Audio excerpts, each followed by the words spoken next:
bahwasanya presiden hanya dapat menjabat 5 tahun dan 2 periode. Tidak ada Itu pada masa Orde Baru, pada masa rezimnya Pak Soeharto, yang dimana pada tahun 1970 umat misalnya dijegal agar tak lolos dalam memverifikasi peserta pemilu 2000. Assalamualaikum warahmatullahi wabarakatuh. Waalaikumsalam warahmatullahi wabarakatuh. Baik, sekarang di sini saya kedatangan teman-teman diskusi dari mahasiswa ilmu pemerintahan Universitas Muhammadiyah Malang.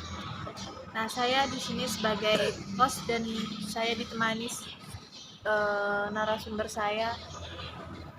Nama saya Muhammad Azlansyah Arfinanda. Nama saya RB Muhammad Zidan Ali Kanal Fares. saya Riko Gustiawan. Dan di sini kita akan membahas terkait dinamika pemilu 2024. Nah, saya ingin mendengarkan pendapat teman-teman tentang perpanjangan masa konstitusional jabatan presiden. Gimana pendapat Bapak? Ya,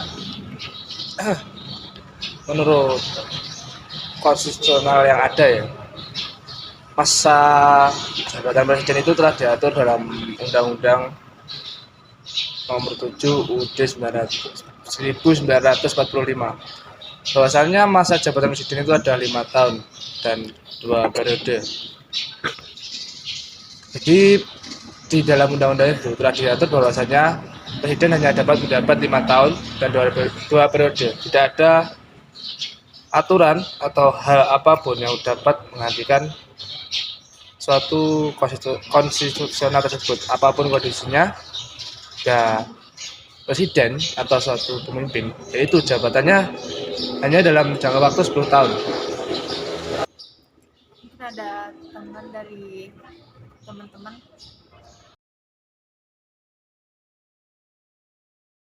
Ini kan sempat ada wacana yang menggembarkan publik terkait perpanjangan presiden.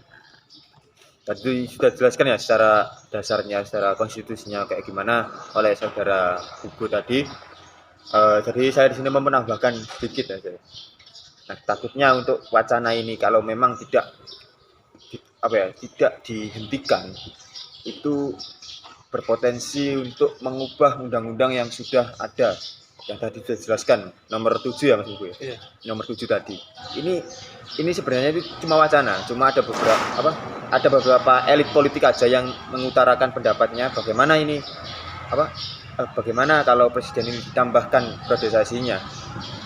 Ini sebenarnya cuma wacana. Tapi kalaupun wacana ini tidak ditanggapi dengan serius, ya wacana ini berpotensi untuk dilanjutkan untuk perubahan undang-undang tersebut. Kalaupun amit-amit ya, kalaupun itu terjadi, ya berpeluang untuk tingkat korupsi di Indonesia ini semakin tinggi. Kalaupun kita lihat 10 tahun aja lah presiden menjabat, berapa banyak kasus korupsi yang tidak terelakkan, berapa banyak kasus korupsi yang itu menjadi salah satu faktor untuk untuk pencegat pembangunan infrastruktur, berapa ratus korupsi itu tadi. Elit politik, elit pemerintahan dan lain sebagainya itu berapa. Takutnya seperti itu. Jadi kalau tidak ditanggapi secara serius, mungkin ya ini dijadikan undang-undang. Takutnya itu sih. Ya. Nah, sebentar lagi kan kita akan menghadapi pemilu 2024. Terus apa kelebihan dan kekurangan sistem pemilu proporsional, tertutup dan terbuka? Ya, sebelumnya ya, kita kan di negara demokrasi ya. Jadi untuk menerapkan negara yang demokratis tersebut itu maka diperlukan pemilihan umum. Nah, salah satunya adalah sistem proporsional. Proporsional ini kan memberi kesempatan kepada khalayak umum, yaitu masyarakat secara umum ya. Itu memberi kesempatan pada mereka untuk memberikan aspirasi mereka, untuk memberikan suara mereka, untuk memberikan hak suara mereka, hak pilih mereka itu dalam pemilu tadi. Tapi di sini kan ada dua macam ya, proporsional terbuka dan proporsional tertutup. Sebenarnya yang perbedaan cukup signifikan yaitu ya terkait surat suaranya aja. Jadi kalau proporsional tertutup ini adalah dicantumkan di surat-surat tersebut itu hanya logo partai. Jadi yang untuk mendelegasikan siapa yang akan menjadi calon legislatif lah, contohnya calon legislatif tersebut ya cuma partai yang tahu, kita sebagai rakyat tidak tahu. Itu kalau di proporsional tertutup. Begitupun sebaliknya proporsional terbuka. Apa contohnya proporsional terbuka itu? Ya kita lihat pada pemilu saat ini dan sebelumnya itu ada beberapa calon legislatif, ada nama-namanya, bukan hanya nama partai tapi juga nama siapa yang mencalonkan itu siapa. Tapi untuk plus minusnya ya banyak. Soalnya kan kita sudah pernah melewati fase di mana kita memilih untuk sistem proporsional tertutup. Yaitu pada masa Orde Baru, pada masa rezimnya Pak Soeharto. Yang dimana pada tahun 1971 sampai 1997 itu Indonesia itu menggunakan sistem proporsional tertutup. Yang dimana kan kita ketahui bahwasannya pada masa Orde Baru itu kan cuma ada 3 partai besar ya. Karena kan sebelumnya pada rezimnya Pak Soekarno itu kan ada banyak partai, tapi di rezimnya Pak Soeharto disatukan menjadi 3 partai, yaitu partai PDIP, partai P3 dan juga partai Golkar. Yang dimana partai PDIP ini menaungi semua partai yang ada di rezimnya Pak Soekarno, yang berideologi nasionalis atau demokratis. Sedangkan pada partai P3 ini mencangkup masalah partai yang agamis, entah itu Islam, Katolik dan lain sebagainya. Pokoknya digabungkan ke P3 ini. Terus untuk yang terakhir yaitu partai Golkar, itu mencangkup mencangkup itu partai-partainya rakyat sipil. Dampaknya apa? Ya dampaknya selama 32 tahun Soeharto itu ya tetap menjadi presiden. Padahal di situ ada konstitusi yang kuat bahwasanya presiden itu cuma 2 periode. Tapi kenapa kok sampai 6 periode Pak Soeharto itu menjabat? Yang itu tadi, semuanya itu secara sentral terpusat pada kekuasaannya Pak Soeharto. Jadi legislatif, yudikatif itu semuanya katanya itu manut perkataannya atau kebijakannya dari Pak Soeharto. Ya sudah, efeknya ya memang partai Golkar ya terus menerus selama 32 tahun itu, selama 6 pemilu itu ya menang terus. Ya karena itu tadi, kita tidak tahu nih siapa yang menjadi bakal calon legislatif, bakal calon yang masuk ke dalam parlemen ini siapa. Ya itu tadi efeknya 32 tahun menjabat. Karena itu tadi secara sentral diukur dari kebijakan Pak Soeharto. Tidak ada sistem demokrasi lagi di situ. Terus apa jadinya jika di Indonesia tuh banyak partai politik? Ya sebenarnya partai politik itu kan kalau kita bicara tentang dasarnya kan baik sebenarnya. Partai politik sebenarnya baik, dan juga kan kalau kita tinjau dari tugas dan fungsinya itu ya memang partai politik sebagai sarana, sebagai alat untuk masyarakat mengekspresikan suaranya, mengekspresikan pilihannya itu ya lewat partai politik. Untuk pendukung atau penyongsong agar demokrasi ini tercapai ya harus ada partai politik. Tapi yang dari data pemilu 2024 besok itu ada sekitaran 20-an lebih partai politik yang sudah verifikasi yang ikut kepesertaan pemilu. Ini ada plus minusnya. Plusnya apa? Yang kami katakan di awal tadi, ya memang partai politik ini ya ada ideologinya. Jadi banyaknya partai politik itu berarti ada keberagaman yang sangat banyak. Ada banyak keberagaman ideologi yang ada di masyarakat Indonesia. Baik itu baik. Adanya pertukaran pikiran, adanya argumentasi dan lain sebagainya itu ada. Tapi di sisi lain, terdirinya partai-partai kecil atau terdirinya partai-partai baru ini ya dinilai atau dipotensikan hanya untuk menjadi alat koalisi bagi partai-partai besar. Itu sih takutnya. Karena kan sekarang kan ada satu partai pecah jadi 2 karena perbedaan ideologi. pecah lagi dan lagi pecah lagi. Yaitu potensinya ya memang dia berideologi, ingin menyuarakan aspirasinya memang, tapi di sisi lain itu dibuat alat dan hanya koalisi semata, dinilai menjadi koalisi semata aja, tidak mementingkan kepentingan umum.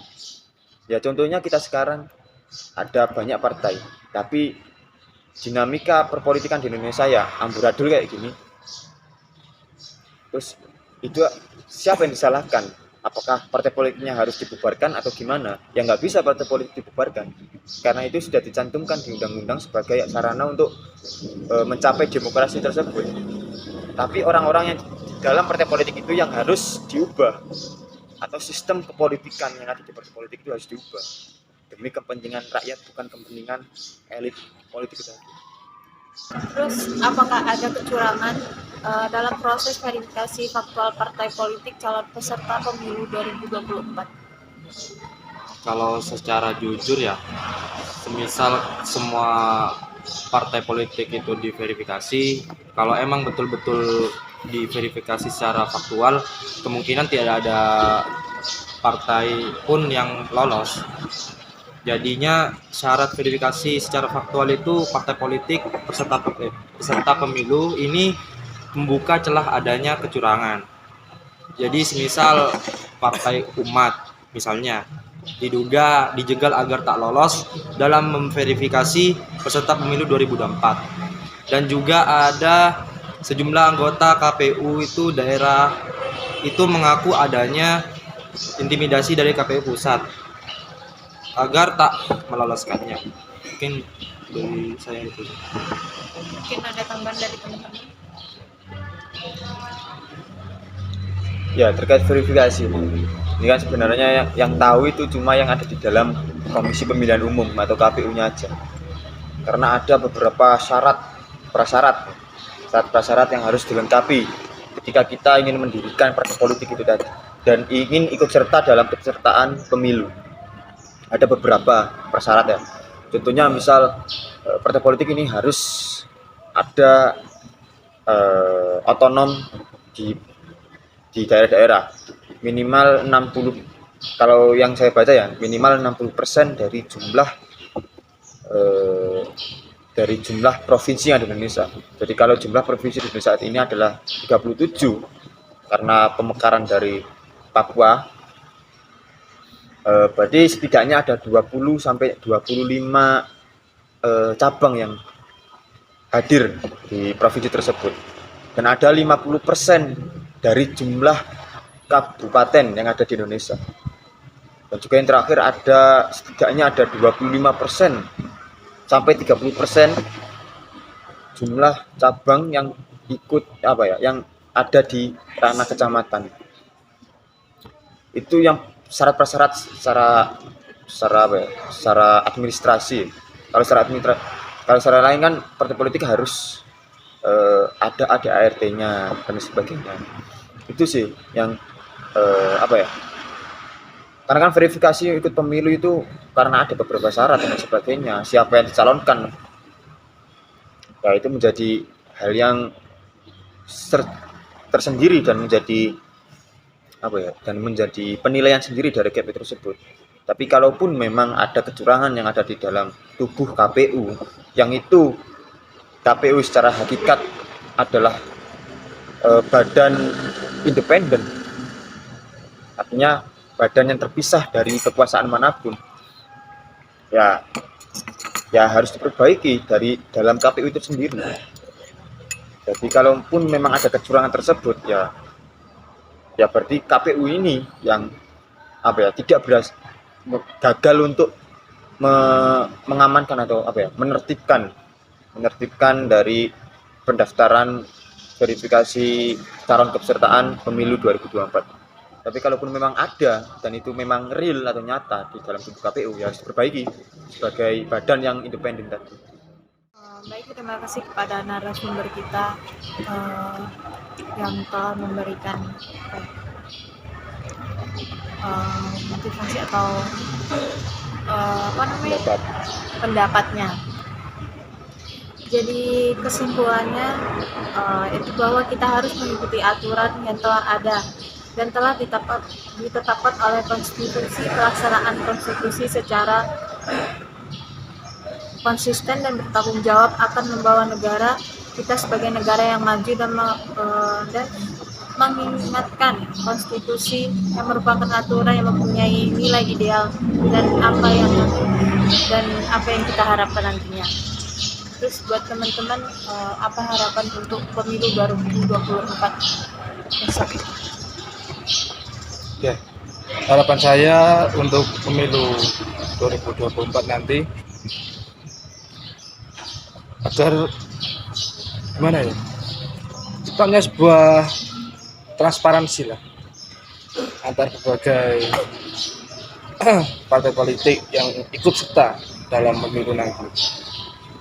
Ya, kita tahu bahwa setiap partai pemilu pasti punya strategi, tapi kita harus bermain secara fair, tidak boleh bermain kotor, karena ini ada negara demokrasi, ya kan. Dan untuk para partai politik yang mencalonkan itu, semoga nanti yang dicalonkan itu bisa membawa Indonesia jadi Indonesia yang lebih baik, Indonesia yang berkemajuan, Indonesia yang bersih dari hal-hal yang membuat citra Indonesia buruk, dan tidak hanya mengajukan calon yang hanya modal nama atau terkenal sebelum menjadi seorang ahli politik. Dan kita sudah harap lah, semoga nantinya siapapun atau dari manapun dia bisa membawa Indonesia depannya menjadi lebih baik. Ya mungkin dari saya, semoga saja pemilu untuk tahun selanjutnya semoga berjalan dengan adil dan juga tanpa adanya kecurangan. Ya, kalau dari saya harapannya untuk pemilu besok, semoga presiden yang terpilih ya siapapun itu bisa menaungi semua aspirasi rakyat dan juga mengembalikan hakikat dari demokrasi itu sendiri, dan juga memperbaiki sistem kepolitikan yang ada di Indonesia, dan yang terakhir ya menghapuskan koruptor-koruptor yang tidak berguna itu. Baik, kita cukupkan sampai di sini saja. Terima kasih kepada teman-teman yang telah menyempatkan hadir pada diskusi kita terkait dinamika 2024. Terima kasih. Assalamualaikum warahmatullahi wabarakatuh. Waalaikumsalam warahmatullahi wabarakatuh.